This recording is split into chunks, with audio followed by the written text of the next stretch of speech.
Well, we'll go ahead and get started because we are at a little bit past 5:30 and we only have an hour because the library closes at 7. So we were told we have to be done by 6:30.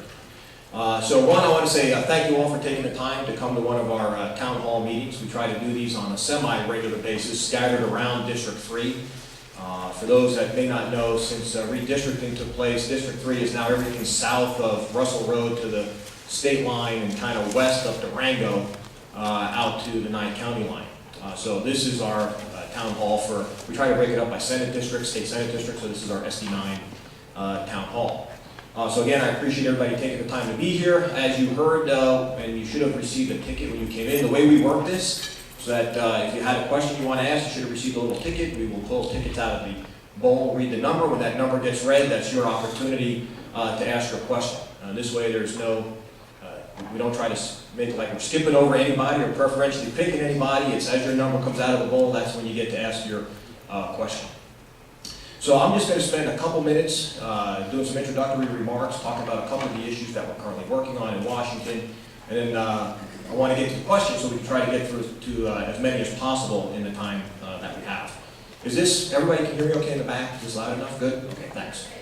All right, so probably with the first issue I can talk about, which may answer most of the questions that a lot of people might have, is immigration reform, right? So the Senate passed their comprehensive immigration reform bill out of the Senate last week, and I'll tell you, has anybody in here read the Senate bill by chance?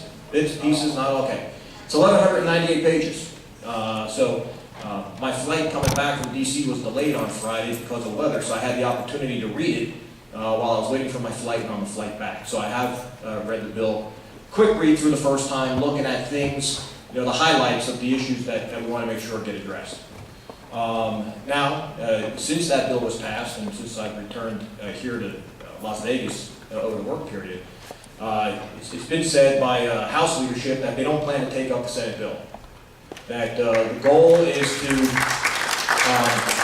look at the bill in pieces and to say, look, we're going to do separate bills, one that deals with border security, one that deals with internal security and worker visas, E-Verify, one to address the Dreamers, another to address earned citizenship. But it's going to be done in separate bills.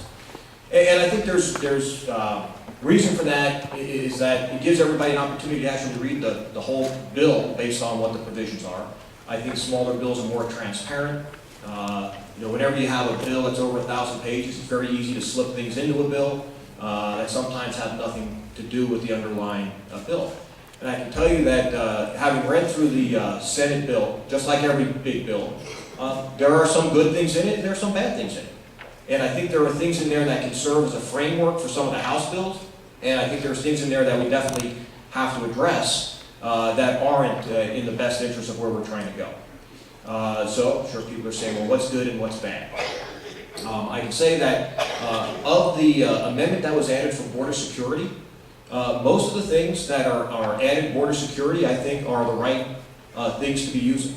And I think the Senate amendment goes a long way in trying to secure the border. However, there are two issues that have to be addressed with that amendment.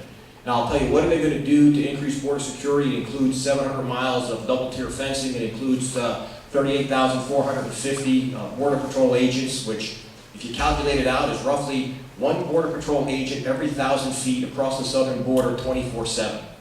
That's a lot of Border Patrol agents. A lot of infrastructure, how many towers, how many sensors, electronic sensors, all that kind of stuff is laid out. But the issue that I have with that border security provision is that it says, number one, it would be deemed, the provisions have to be deemed 90% effective before moving forward with any of the other reforms. Well, I think it's very hard to determine what's 90% effective. In the bill, it's defined as the number of apprehensions and the number of turnbacks divided by the number of illegal crossings in a fiscal year. Well, I have to ask, how do you know how many illegal crossings there are? Because if you're looking at the turnbacks and the apprehensions, you don't know what you don't know. You don't know who's come across. If you got all the apprehensions, you got all the turnbacks, it's very hard to do that calculation. The other problem that I have with the border security provision is that there's an off-ramp. There's a thing that says if all this stuff is not in place in 10 years, you can forget about it, and we can still move forward.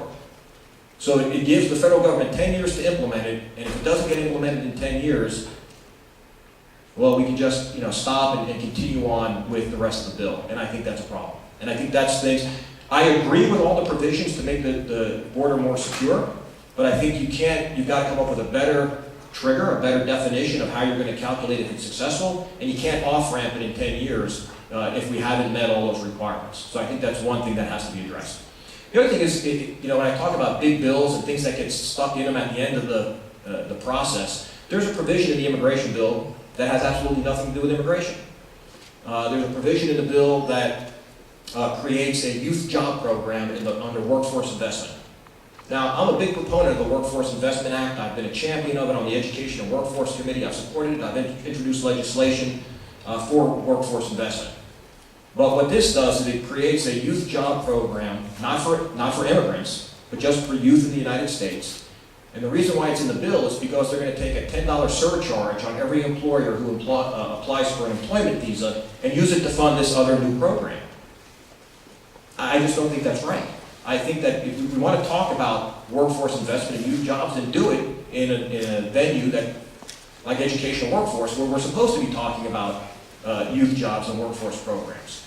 Don't add it into an immigration bill as a sweetener to try to gain votes, and that's what they did. And that's the problem with big bills. That stuff winds up in there that has nothing to do with the underlying issue. What else does the bill address? Let me run through exactly how the process would work, if you're interested. So the first thing that happens is all these border security provisions have to begin to be implemented. Okay, so they're started. Once they are started, individuals have the ability to apply for what's called Registered Provisional Immigrant Status, or RPI, is what I'm going to call it for tonight, RPIs. So they're eligible to apply for RPI. What does that mean? It's also kind of called the blue card. What does that mean? That means that they have to make an application. They have to pay the cost of that application process. They have to pass a law enforcement and national security background check. If you are convicted of a felony, if you're convicted of an aggravated felony, if you're convicted of 3 misdemeanors, you're not eligible for registered provisional immigrant status. Okay, so we go through that. You've got to make sure all your federal tax liabilities have been paid. You've got to pay a $1,000 penalty. And then you receive the blue card that puts you into a legal status and allows you to work and be here in a legal status. During this time, the rest of the border security provisions have to be put into place. When the border security provisions are certified, it's all of them being in place. All the fencing is built, all the border security guards are deployed, all the infrastructure is in place. Then there's the opportunity for those who have been given a blue card to apply for a green card for permanent legal resident status. That process now includes another recheck of a law enforcement and national security background checks. Again, if you've been convicted of any of those things in the interim, you're not eligible to move on. You again have to demonstrate that all your federal tax burdens have been paid. You again have to pay the full cost of the application process. You have to pay another $1,000 penalty. You have to show that you know the English language.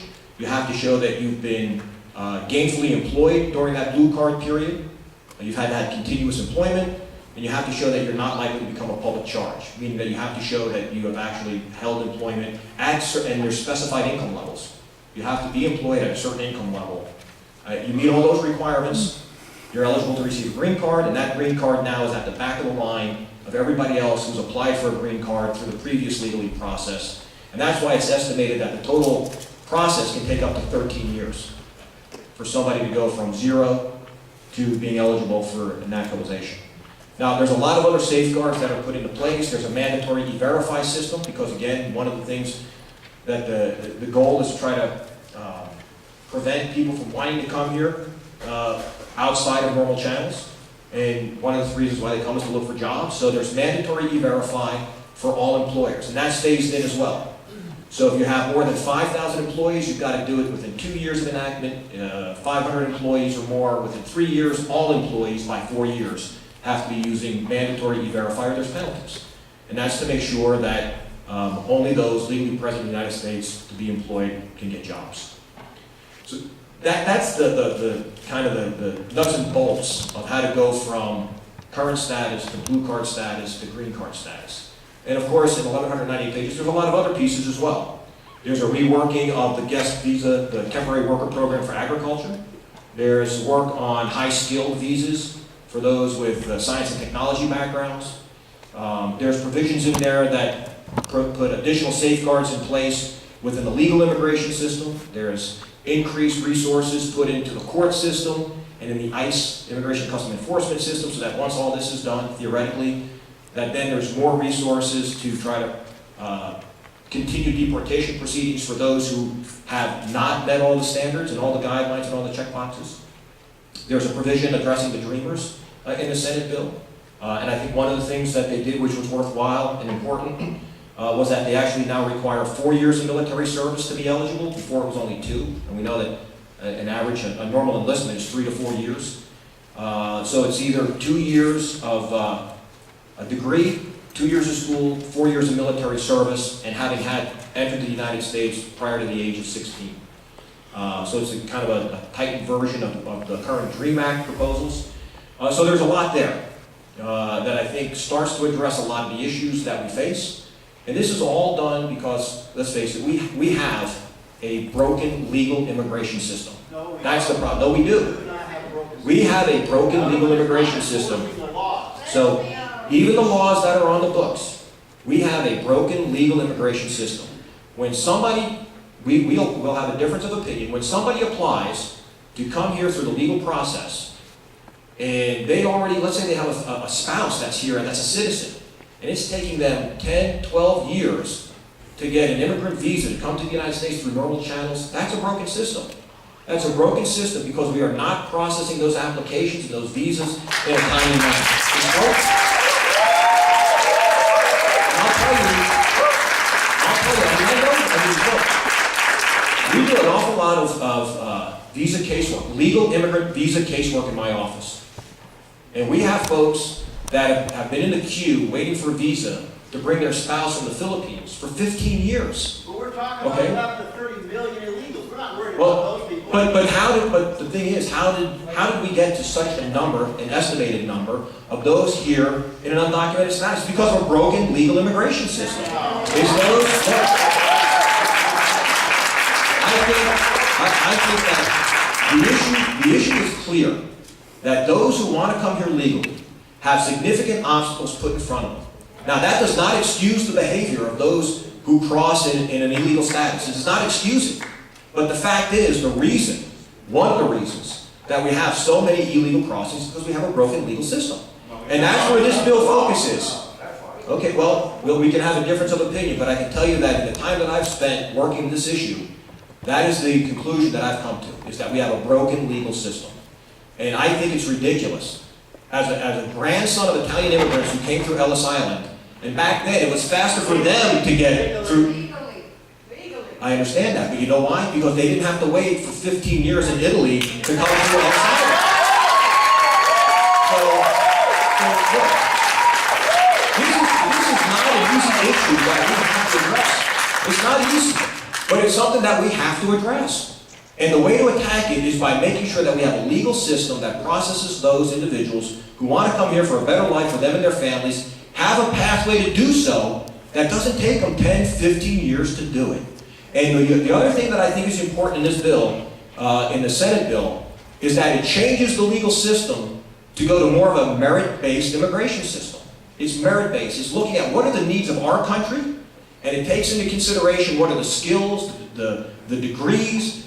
There's provisions for family reunification. There's a point system. And you're going to have to meet certain criteria based on merit to now get an immigrant visa to the United States. That's all in the Senate bill. Now, as I started off, as I've been told, well, as I've said before, I agree, the Senate bill is too big, and that's one of the reasons why, as I've been told, the Senate bill will not be brought up for a vote in the House. But the House will pass immigration bills that address these issues in smaller chunks hopefully taking care of some of the concerns that have been brought up, as I've mentioned, among others, in the Senate bill. And then, as is the process on every piece of legislation, you go to conference between the two houses and you work out the differences. And then once the differences are worked out, that final package comes back to the House and it goes back to the Senate for another vote. Will the Senate bill be brought into your House bills? I don't know if it, well, no, we're not going to take up the Senate bill. Now, there are provisions within the Senate, wait, let me finish my opening statements, and then we're going to go to questions in normal order, okay? Because we want to try to get through as many folks here as possible to get your chance to answer your questions or for me to try to answer them. Now, I can't say, are there provisions in the Senate bill that may, lay the framework for a House bill? There may be, I don't know. I don't sit on the Judiciary Committee. And they're the ones that are going to be looking at how to draft the pieces of legislation necessary to address this issue. But ultimately, there will be immigration bills that come to the House floor that have been passed by the House. And then, with that package, we'll have to go to conference with the Senate bill to work out any differences. So, again, I don't want to spend a lot of time going off on things that I want to talk about, because, as a politician, I can talk forever on things that you probably don't care about. But I want to spend time talking about your questions. So, if people have a question about immigration, I'm happy to answer it as we go across. What I do ask, though, because we have a fair number of people in a short amount of time, is please be brief in your question. Don't feel like you need to make a statement. If you have a question, I'm happy to answer it. And if somebody has already asked your question, don't feel obligated to ask the same question again. If you want to, that's your prerogative, but we want to try to get through as many people as possible. So with that, who's got the tickets? We're going to read the last three numbers printed on your ticket. So the first one is 054. 054. We'll ask you to stand up. We'll bring a microphone to you, and then you can ask your question. 054. Nobody? Okay, next. We're going to move quick, so make sure you read those tickets. 061. 061. Okay. Well, here you go. Actually, I have two questions, but I think a lot of people will probably ask my immigration question. So the question I have instead is about Obamacare. And I think that's going to really put a lot of hurt on a lot of people. And it does not seem like the House is really serious about taking care of that problem. Well, I don't know how much more serious the House can be, because I'm sure there are people in this room that will be quick to point out that the House has voted 37 times to repeal Obamacare. But here's the issue. We have a divided government, and so we may vote on it and pass that bill. It's not taken up by the Senate. It's not going to be signed by the President. What are the other options? The other options are attempting to take away funding for part of the bill so that it can't be implemented, okay? And we have done that in certain areas. But again, if we pass a bill that takes away funding, that bill still has to go through the Senate, and it still has to be signed into law by the President. That's the issue that we face. Look, there was just an announcement today that because of the convoluted and complicated rules on businesses, they have just decided to delay implementation on the employer-sponsored health insurance requirement for another year. The exchanges will still go live starting on January 1st. But look, elections have consequences. And what happened in November was that our opportunity to repeal Obamacare outright went away. And now it's a matter of saying, look, in my position on Obamacare from the beginning, one of the things that I ran on was that there are things in the bill that I think we need to keep. Consumer protections, no pre-existing conditions, you can't get kicked off the day after you get sick. Those things we need to keep. There are also things in the bill that we need to get rid of, like the Independent Payment Advisory Board, a group of bureaucrats that's going to decide payment levels, okay, and ultimately is going to restrict health care. There are things that we need to change. And we've got to work within the confines of our government that says we have a House, a Senate, and a President. And we've got to find a way to, it is the law of the land, as it's been said time and time again. The Supreme Court has weighed in on it. We have delayed implementation of funding. We have actually moved pieces of the bill that we've been able to pull back. Those things and we continue to work on those things that we think are going to be most dangerous to our healthcare system. But there's no magic wand that can be waved to say Obamacare is not going to start rolling out on January 1st, 2014. It's just not going to happen. That's just the facts of the way our government is set up, and there's nothing we can do about it, except to continue to try to make small changes and work on the funding levels. 059.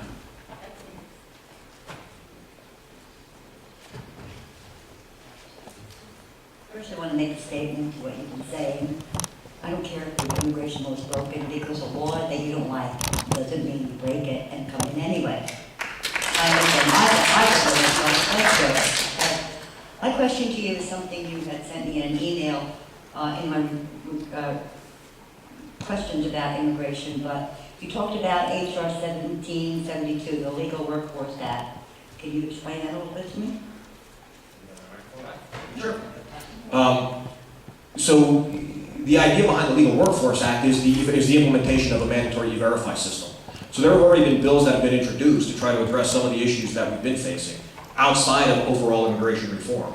And so that bill is basically a standalone bill that would implement mandatory E-Verify regardless of what happens with immigration reform. Okay.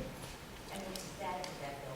Well, it's on hold right now because the issue is being addressed through immigration reform. So I would imagine that would be one of the pieces when we get, as I said, the House is going to pick it up in small chunks. When we get to guest worker programs and non-immigrant worker visas, that E-Verify will be, that bill will be a part of that discussion.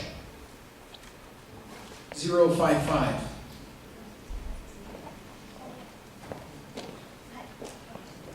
You're going to come over with a microphone.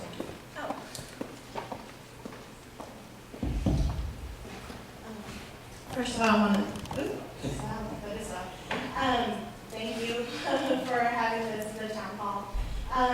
My question is about immigration reform. And first of all, I want to thank you for being willing to meet with several folks from both sides of the issue. So I want to thank you for that. Also for the constituency work that you're doing in your office to help families that are torn apart, that need to be reunited with other family members. My question is, you said that the Senate bill isn't going to be picked up in the House. If by chance it were, would you vote for it as is? As it is, sure. As it is the way now. that it's been passed in the Senate. Yes. Well, if it was brought up in the House, there would be an opportunity to amend it. Right. And I would amend it, I would try to amend it to address the issues that I identified, which is redefining what that effectiveness rate is and how it's measured on border security, getting rid of that 10-year, I cannot vote for that bill if it's going to say all the border security stuff doesn't count if we don't have it implemented in 10 years. So those things need to be changed for me to vote. So you would vote no? As it is currently written, I would vote As no. it's currently written. As it is currently written, I would vote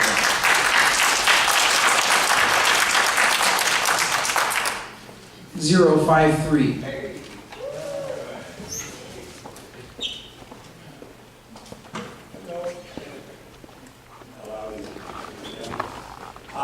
First of all, I want to say thank you for voting no on the change of CPI.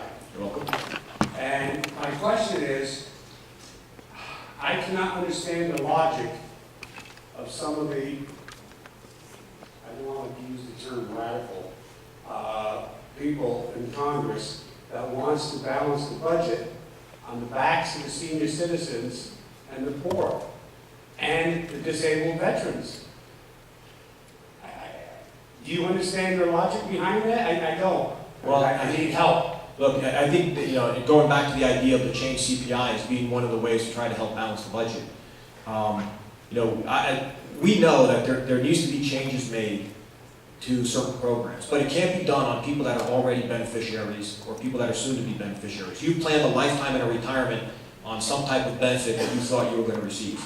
And when you're receiving that benefit, it's not right to pull the rug out from underneath you. It doesn't mean that for the 40-year-old who's got 25 or 27 years before they get Social Security, that the program can't change. And so that's why I had a no vote on the change CPI, because I'm not going to do that to current retirees and current retired veterans who are counting on that benefit. I think don't forget, that original change CPI idea was part of the president's budget proposal. So I think that when we look at it, it's an issue of saying, look, we know that for future generations, we've got to make sure these programs remain solid and viable, and we can't do it by making changes to the programs now for current beneficiaries. Well, two things. First of all, Social Security does not add a dime to the national debt. Social Security has, in IOUs, $2.7 trillion, which will get us up into 2030 something. And if the economy doesn't improve. If the economy improves, the number will go up a couple of years. If they make some tweaks, like lifting the cap on the amount of money that you make, it'll go up even more. If they lift the cap completely, they'll be looking for people to give the money to. There'll be so much of it. So it's our money. I work for it. My daughter, who turns 40 this year, she's been paying it over 20 years already. She has a major investment. And I think it's time that we take Social Security away from the picture on the budget, because it's not costing the budget a dime. Joe, I appreciate your point. Thank you. 079.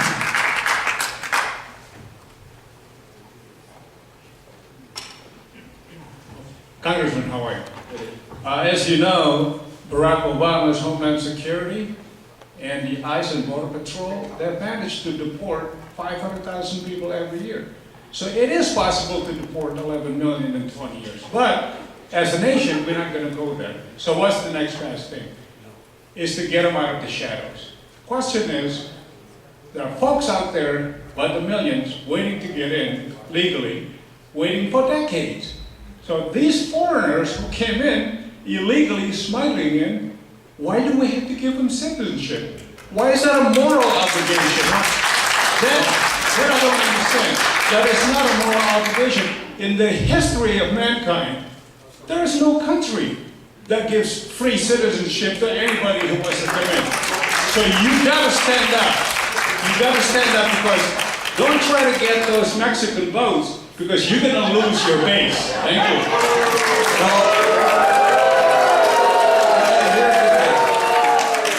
Here's the thing. So you got, as you mentioned, people waiting to come through the legal channels for 10, 15 years.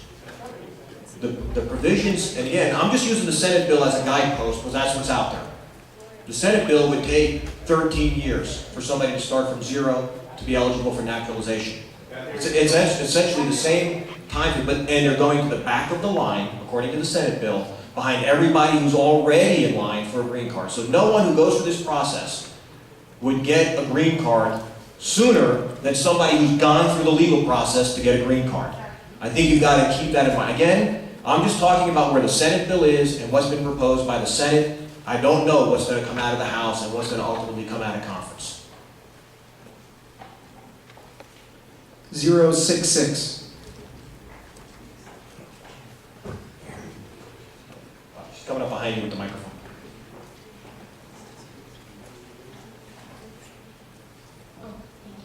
Hi, thank you for holding this meeting. I also appreciate your time. My question was already asked about immigration reform, but I do want to pose the question. You talked about just the division in our government and how there's not bipartisan collaboration. Don't you think maybe the House could be a reason for that? In the case of Obamacare, voting against something that's already been passed into law, it's kind of stagnating our nation forward. And you of all people would understand that nothing comes to your table with everything you want on it, but it's about compromise. So is that a possibility? Maybe the House has been a part of that division? Well, I think both sides have been part of that. I mean, look, there's plenty of finger pointing and blame to go around. It doesn't mean that we haven't been able to pass bills out of Congress with bipartisan support. In fact, I had one of my own bills passed this year out of the House with a vote of 390 to 3 and a unanimous voice vote in the Senate and signed into law by the President. There is the ability to find common ground and get things done for the people that elected us. Now, let's face it, there are things that will always be polarized. There are just some fundamental differences between certain individuals and party ideology. And there will always be those divisions. But there's always the opportunity to come together, as we've seen in the House and in the Senate, to pass bills that everybody can get behind. Now, of course, there are certain things like immigration, which is a much heavier lift, because there are a lot of folks, as you can just see here tonight, with a varying opinion base on what to do about immigration reform. But look, that's why we were elected. was to go to Washington and make these tough decisions and try to do what's right for the people we represent back home. 064.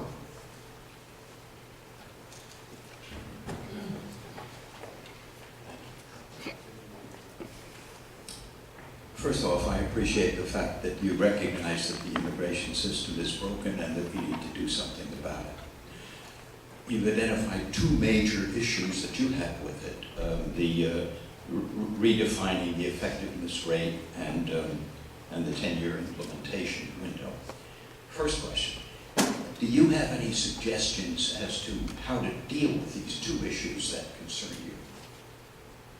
Yeah, if I was going to wave a wand and fix those two things, number one is I don't think you can have an effectiveness rate. There's no way to actually measure it and be effective. I think instead of doing something like that, you should say that once all the implementation measures in place, we want to see year-over-year reductions in apprehensions and turnbacks, because that's telling you that fewer people are trying to come across the border illegally. That's for that issue. For the second issue, I would just take out that 10-year off-ramp. We have to have the border security provisions in place to move forward, no ifs, ands, or buts. I'm concerned about the House approach, the individual approach. As you indicated, this is a many-faceted subject. You can't. How many House bills do you think would be needed to deal with this effectively? And my concern is that this approach that the leadership and the extreme right wing want to take is nothing more than an excuse to avoid dealing with the issue effectively. I think that we can be just as effective at doing it in small pieces. And again, I think that it's much better to have 20 to 30 page bills than 1,198 page bills. But I guarantee you, I had the opportunity to read on the weekend. I did an interview with a news outlet and went over the concerns and talked about the bill. And the reporter said, you know what, you probably have a better understanding of this bill than most people in the Senate who voted on it. That's what happens when you have an 1,198 page bill put in front of you, and then it's time to vote. When you do smaller bills, if I was running the show, I would take the Senate bill, because they've done things by title. So this title has to do with this title has to do with that, and I would do a House bill that corresponds to each title. This way it's easy to crosswalk it when you go to conference and say, this is what our answer is to this, but you know what, we did it, this piece in 50 pages where people can read it, understand it, and comment on it, and it's much more transparent. How many bills would that be if they do the 1,100? I haven't calculated that out, but maybe 7 or 8 bills to address the major subtitles. 7 or 8 bills, roughly. 069.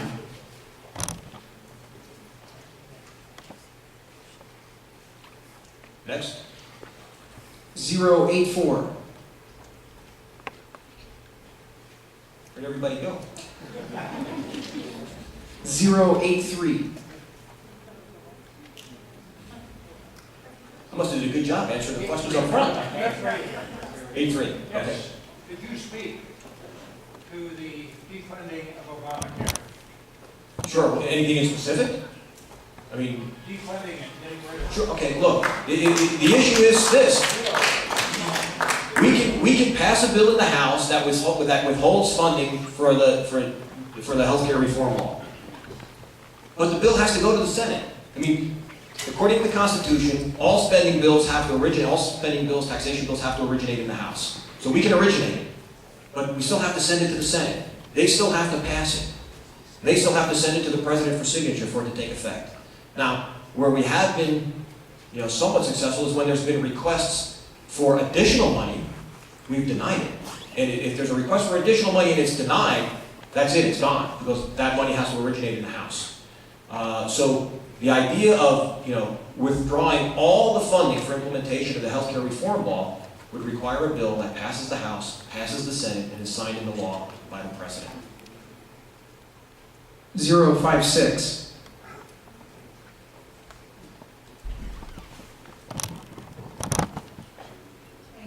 Thank you for holding this town hall. I lived through the 1986 amnesty, and President Reagan promised us all those things. It was going to be a fix once and for all of the illegal immigration problem. then it was 3.5 million that turned out to be amnestied. The sanctions were never enforced against the employers. The borders were never secured.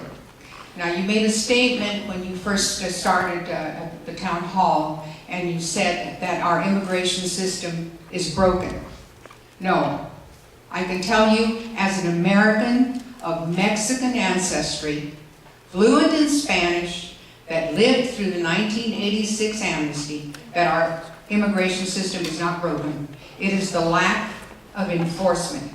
And my question to you is, how is all of this processing of, you say 11 million, I put it at closer to 30 million. How is it going to be handled? For instance, the ones that are made registered provisional immigrants. As Governor Jeb Bush said, the immigrants are very fertile, especially when they don't have to support all the children that they have, because American taxpayers are doing that. How are you going to handle all of these birthright citizenship children? You know? I'm sorry, Congressman, you know me, and I know you, I respect you, but I'm sorry, you have got to stop this. This is the nail in the coffin for this country. Thank you. Okay, so, look, I don't think somebody is gonna have a baby or not have a baby based on whether or not they have RPI status or not.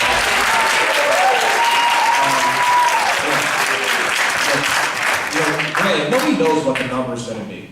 Nobody knows what we don't. But what are the differences between 1986 and today? In 1986, it was a green card, welcome to America, no requirements, nothing. It was just, here you go. Okay? Well, no. But there was no provisional status during which these border security measures were supposed to be put in place, where there were clear benchmarks that needed to be met, or the individual could not move forward to getting a green card. Yes, there were. All right. I can show it to you. Edwin Heath was Ronald Reagan's Attorney General. I don't know, Rita, there are significant differences, there are, between what occurred. Okay, well, we'll respectfully disagree. Next question. 082.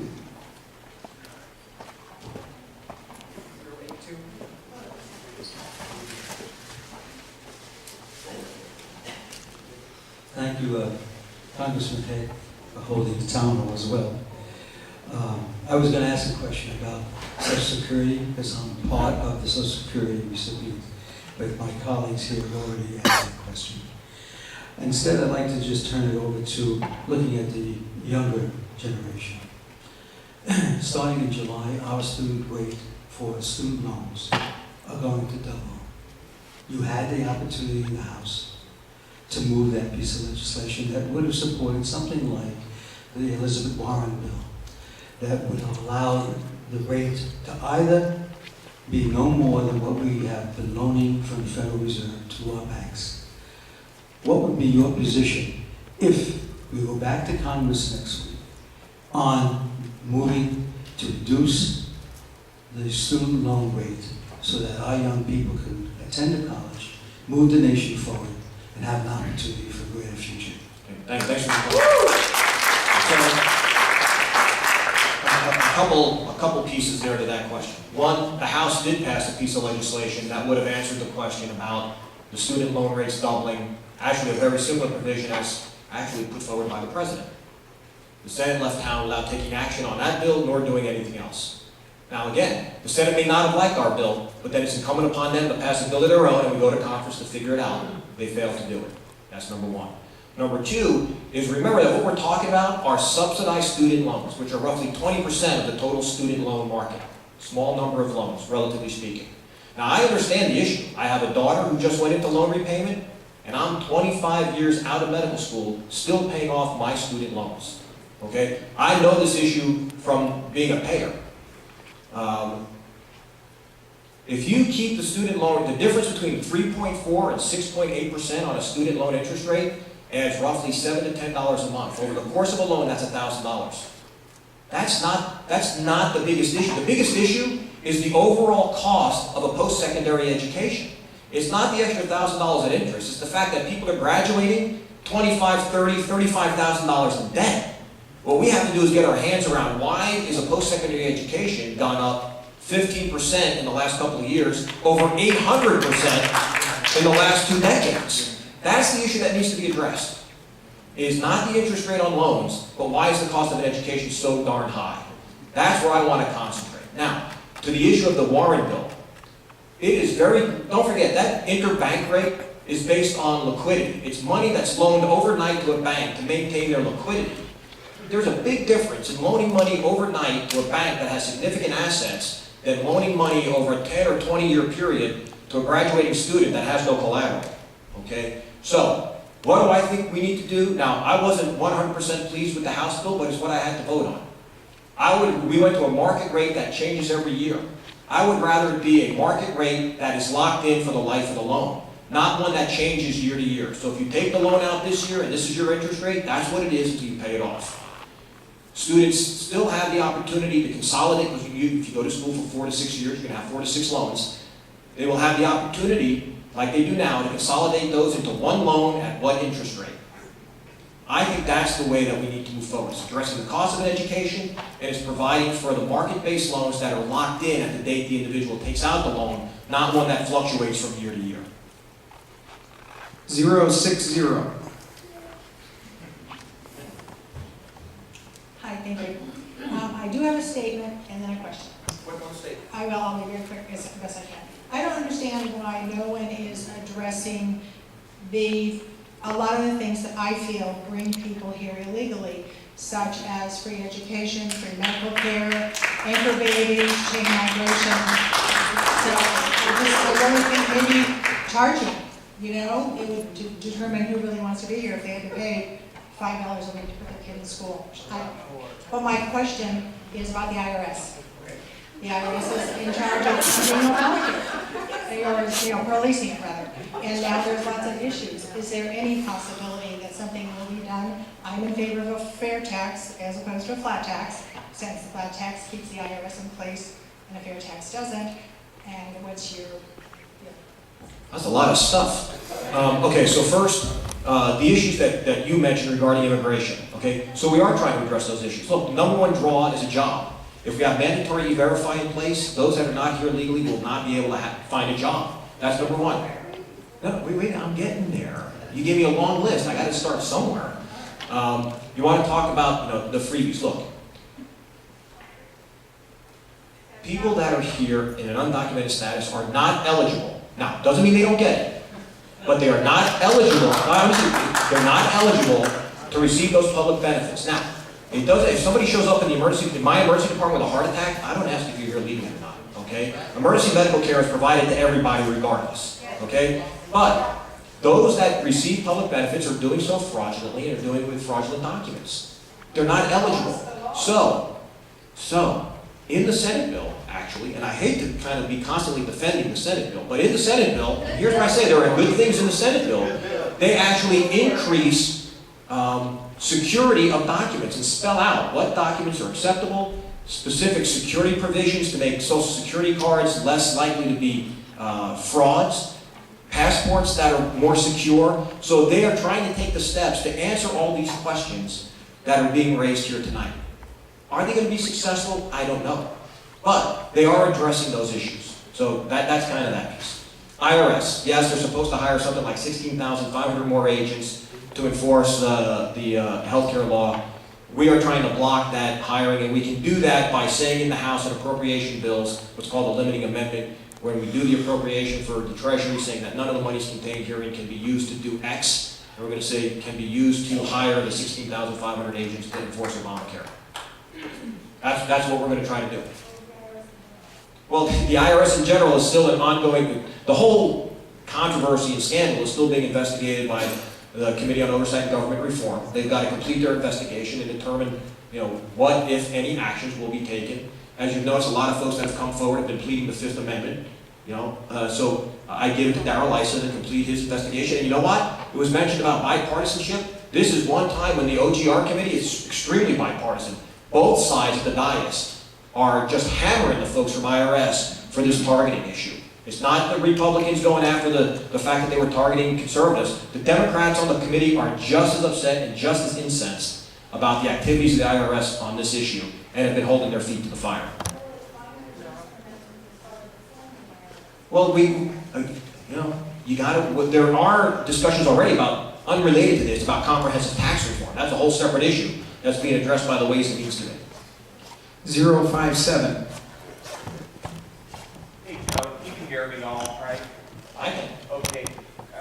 We need to shut off the magnets. That's the key to the immigration problem. Not only the key education and medical and jobs, but citizenship is key. If we allow amnesty, or call it half the citizenship if you want, we are doomed. It will bring, and I'm one of the 20 million U.S. citizens who cannot find a job right now. If I have to compete, we have to compete with 10, what will become 20, 30, 40 million other people, it's going to make it more difficult for us. And not only that, but many of them will be beating me out because they'll be eligible for affirmative action, and I, unfortunately, will not qualify. I'm losing out to them already for any reason, you name it. So my concern is, my question is, would you oppose the pathway aspect? Because my grandparents came over from Croatia, and I'm sure yours would not have snuck in if they knew they had to wait. And I don't think, if I had other relatives who snuck in, I'd tell them they need to really go back, do it the right way. Well, look, there's this big issue about what is it going to do to the job market, right? And so, and those types of issues, again, are addressed by saying that, first of all, if there's an opening for a job, there's provisions in place that say that that employer has to advertise it before they can apply. They have to advertise it for a certain period of time, have nobody eligible to take the job, and then, and only then, can they apply for an immigrant visa or a temporary guest worker visa to fill that position. And look, we know, especially in Southern Nevada, we still have Nevada has the second highest unemployment rate in the nation right now. Thank God for Rhode Island, otherwise we'd be number one. But nationally, the Department of Labor, there's 3 million unfilled jobs right now. 3 million unfilled jobs nationally. Why? Because there aren't people qualified or willing to take those jobs. Not because there's people that are sitting on unemployment, but there just isn't somebody to take that job. And so when you look, especially in the agricultural industry, it's a huge issue for temporary worker program. High-tech STEM graduates, big issue right now in the United States. We're not graduating fast enough here in the United States to fill the need of companies like Microsoft, Intel. We're just not doing it. I've heard a lot of STEM graduates who can't find work. Well, now I can tell you that I just met with the HR directors of Google, of Microsoft, of Yahoo.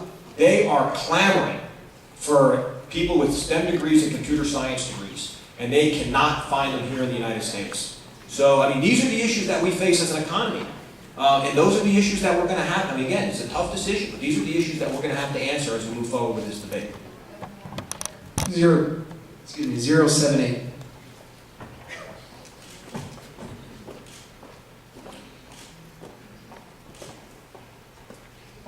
Thank you for coming here. I'd like to address first of all, I'd like to thank the guy who talked about the student loans. But my new issue is, what are you going to do about the Voting Rights Act? They gave my people the right to vote. Nevada is not a voting rights state. So the decision made by the Supreme Court doesn't affect Nevada. It doesn't affect, we're not a voting rights state. We're not affected by it. So, but I heard that the bill's going to come back through the Congress. Would you vote to keep that? okay, so here's, for all those that want to ask me a question about will I vote for a bill that might be introduced, let's answer that now. I don't commit to voting for anything until I see the bill. I don't know what's going to be in that bill. A lot of people will ask, well, would you vote for this, and would you vote for that? I don't know, because I don't know what's in it. People will ask, well, would you vote for this bill that's under consideration in the Senate? I don't know, because by the time it passes, it may not be what it looks like when it first started. As with all bills. And I pride myself on the fact that I read every bill before I vote on it. Every bill. That's why I've read the Senate bill. That's why I read the health care reform bill, even though I wasn't in Congress at the time. But I will read the bill, and if it's the right thing for the folks here at home and across the country, then it would have my support. But I can't say until I read the bill. 077. mentioned that the Senate bill on immigration will probably not pass the House this term. That's what you're talking about, right? Correct. Okay. What would be your ideal bill that would pass the House? Can you enumerate? I can't tell you what the ideal bill would be that would pass the House. I mean, there's 435 members. We need to get 218 votes to pass a bill. So what would I like to see personally? Okay, and this is, I mean, if you go to my website, you can see this. It's all written. I got a video up there. I pretty much spell it out. I divide it up into chunks. You got to have border security, right? We've got to make sure that those border security provisions, whatever they're going to be, are in place and effective at stopping further illegal crossings. That's number one. Number two, as been mentioned here, you've got to remove the incentive. And the number one incentive is a job. And that's why mandatory E-Verify is important, not just to make sure that only those present legally to have a job can get a job, but it also protects against worker exploitation. You've got to have a mandatory E-Verify system. Okay, start working on the incentives. Number three, you got to fix, and I'll say it again, the broken legal immigration system, which means you've got to put in place the resources that allow those who want to come here through the proper pathway the opportunity to do so in a reasonable period of time. And you've also got to work on ending one of our biggest issues, which is visa overstays. You grant a non-immigrant visa, they come, and then the visa expires and they don't leave. We've got to do interior enforcement on visa overstays. That's all part of that issue. We've got to take care of that. You've got to address the dreamers, okay? Those whose only country is this country, okay? Now, I'll tell you that what would I support in a DREAM Act? It's simple. You're here before the age of 16. Of course, you had to be here before enactment. You can't come here right before we pass the bill. You're here before the age of 16. You've got to serve a full commitment in the military, which is 4 years, and either continue to serve or leave with an honorable discharge. You've got to graduate with a degree. Now, if it's a 4-year degree, if it's an associate's degree, I don't care. But I don't support sitting in a classroom for 2 years and then being eligible. You've got to, and to be honest, I don't even care if it's a degree. Show me a certificate of training that you're a welder or you're an auto mechanic. Something that shows me that you're going to be able to take care of yourself and your family. A skill, an employable skill. You can go to, I just visited ATI, it's a school over here. In 14 months, you can be an auto mechanic. Graduate, show me your certificate that you're an auto mechanic, you're good to go. Employable, that's just it. That's what I would do to address the issue of the dreamers. Show me that we're going to let you stay, because this is your country. It's the only country you know. But you got to show me you're employable and be able to take care of yourself and your future family. And then the last thing is the pathway to citizenship.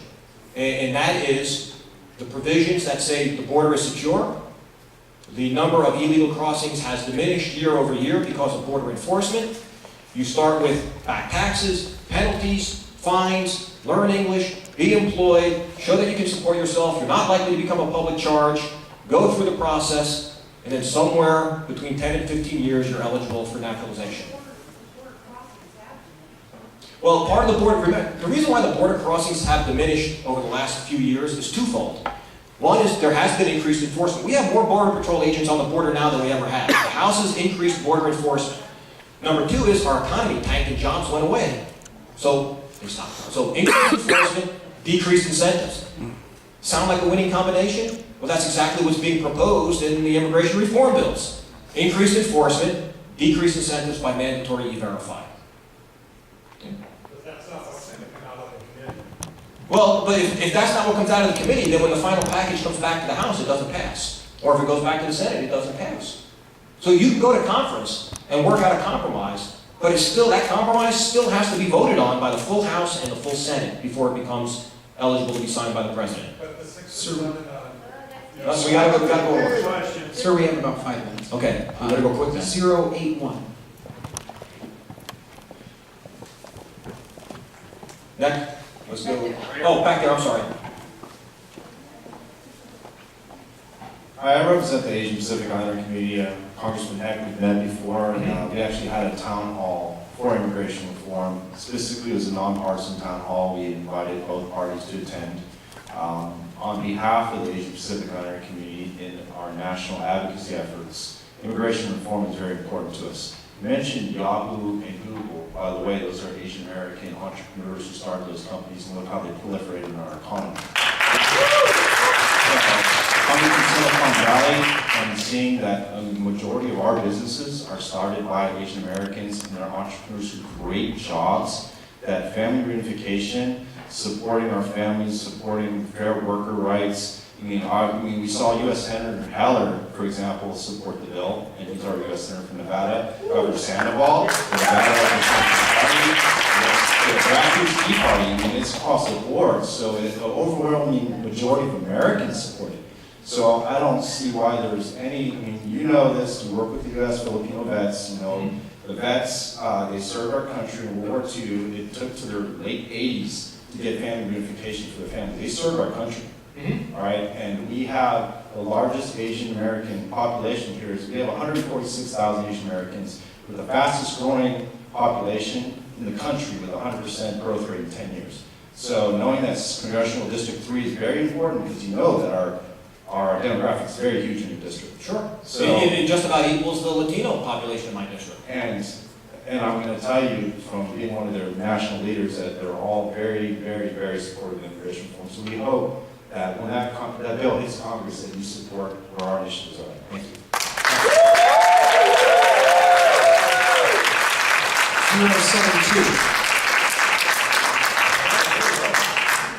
072. Yes, thank you very much. So what I'm worried about is that the House, I don't even think should be taking up immigration this year. You know, the Gang of 8 bill passed, and you're going to push forward, from what you're saying, 7 or 8 bills from the House that are going to have great things in them, and I don't think any conservatives or Republicans would be against those. But what happens after that is it's going to go to committee. Harry Reid's going to appoint, how many, 4 people? So Harry Reid from the Senate's going to appoint 4 senators that are going to obviously be in support of his positions. And on the House side, the Speaker of the House, John Boehner, is going to appoint 4. And he's shown that he doesn't have a real strong inclination to have a conservative bent on who he's going to appoint. So he might put in one Tea Party type person or maybe a few conservatives, but overall, he's going to have people that are going to be in support of part of the positions that are coming through. So think of it as the Gang of 8 bill. It has a lot of good things in it, but a lot of crappy things. And the House bill, it's going to be all in a Republican view, good things. They're going to coalesce in this committee, and what we're going to have out of that is some of the House stuff, but a lot of the garbage that Chuck Schumer and the other Democrats in the Gang of 8, and even Marco Rubio and some of the others are going to come in. So what the bill that's going to come out of that committee is going to be is something that I'm not going to be able to support, I'm afraid. So you're saying that, yeah, the House is going to vote that down. Well, maybe they will, maybe they won't. Maybe the Speaker of the House will have enough power to pull people in. Because really, folks, it's all politics. At this point, I'm not saying Joe, I'm not a mind reader.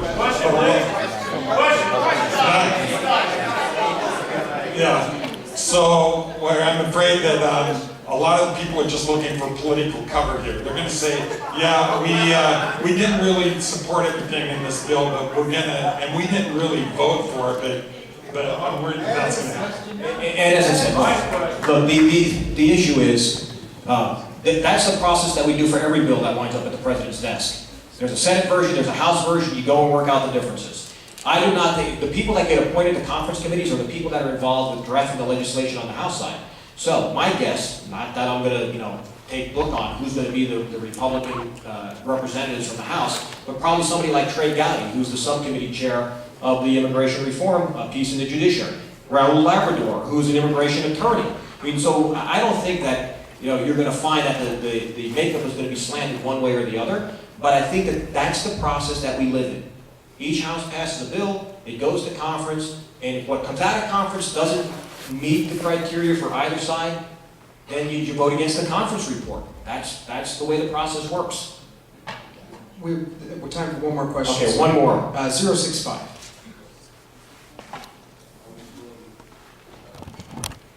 I know it's you, Steve. I better check it. Okay. I almost gave up there. The first thing I'd like to do is, again, just like to jump on over there, to thank you for your stern efforts in supporting our World War II veterans, the Filipino American community. You mentioned about, I think the cost of building a wall is about $39 billion. And the only thing we were looking at that, and we would like to recommend that why not, instead of building a wall of Mexico or whatever, why don't we just use our reservists to do that instead of having a wall? Good question, Caesar. So look, this is a multi-layered approach to border security, and in fact, in the bill, it does authorize governors to utilize their National Guard and Title 32 status for border security enforcement. And so the way the Guard works, if they're in Title 32 status, the federal government pays for it, not the state. And so this allows, if a governor wants to use their National Guard in Title 32 status, they have to come and get it approved every time they want to do it. This bill gives them the blanket authority to utilize their National Guard forces for border enforcement in support roles, not to implement laws, it goes against the use of the military, but to actually do border enforcement, to man the observation posts, to work the electronic sensors. So that is part of the Senate bill, actually, to be able to use National Guard in Title 32 status. I apologize for those I did not get to. Again, we were confined by the amount of time that the library is open.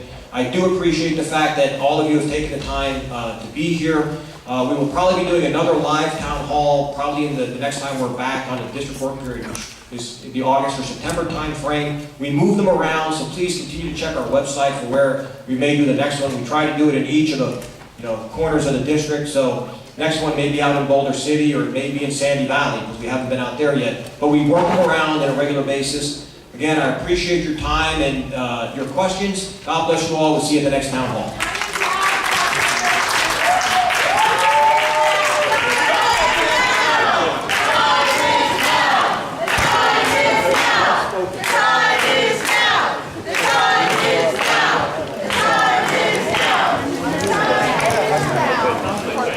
My school is not telling me, hey, we're illegal, we're on welfare. I'm sorry. You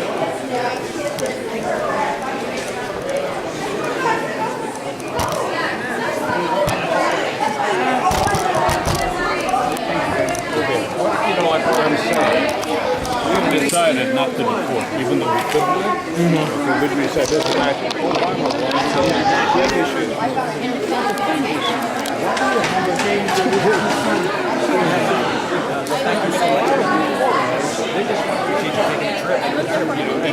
And just take on the illegal status, they want to go back to the old country, but the reason it's being done is because 90% of them will book them.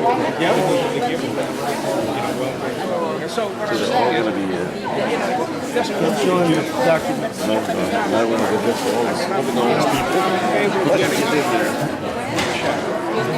show them I'm honored that you brought that here.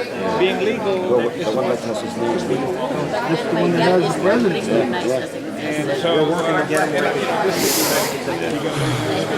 this is another hidden rule.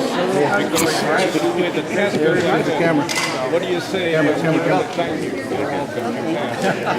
There you go. And that's the deal. Thanks. What's your name?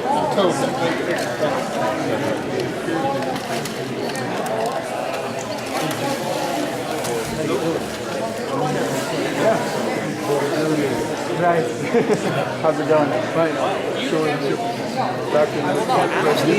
Amnesty is helping the government. There's no penalties that are allowed here. I'm not for blanket amnesty. I'm for a series of provisions that allow people. Not today. Obviously, I won't support that. Shows us 71-year-old document. I think that.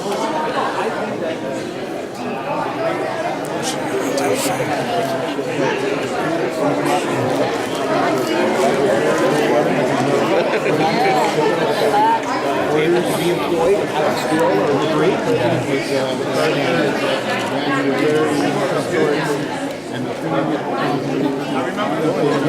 Our kids here are already competing globally for jobs. It's not about competing it's not an issue whether or not they're going to compete locally. They've got to be prepared to compete globally. Thank you, sir. I appreciate it.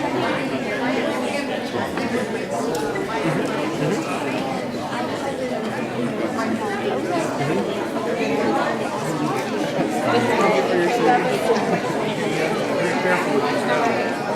read the bill, so I can't say if I have it. I don't think you have.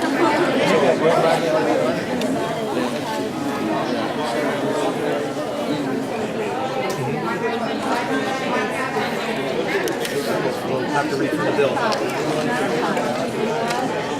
I know. I know, I've seen her in the house, and she's made love with her, and never believed her said. Thanks for bringing me the bill. I've actually spoken to Mr.